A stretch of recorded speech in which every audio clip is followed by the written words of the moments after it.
نحمده ونصلي على رسوله الكريم اما بعد فاعوذ بالله من الشیطان الرجیم بسم اللہ الرحمن الرحیم۔ مناسب رشتے کے لیے مجرب وظیفہ آج میں آپ کو دے رہا ہوں۔ جن بہن بھائیوں کے رشتے نہیں ہو رہے ہو یا جن بہن بھائیوں کے رشتوں میں بندش ہو اور وہ اس وجہ سے مایوس ہو چکے ہو تو ان کے لیے یہ وظیفہ انتہائی پرتاثیر ہے۔ اس وظیفے کی برکت سے انشاءاللہ العزیز چند دنوں کے اندر اللہ رب العزت مناسب رشتہ عطا کرے گا۔ وظیفہ کیا ہے؟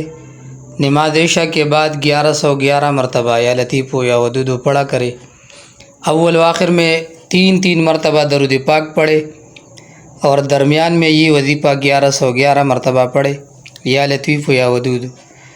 پھر اس کے بعد اللہ سے دعا کرے، انشاءاللہ العزیز اس کی برکت سے ایسی جگہ ملے گی جس پر آپ خوش ہوں گے انشاءاللہ۔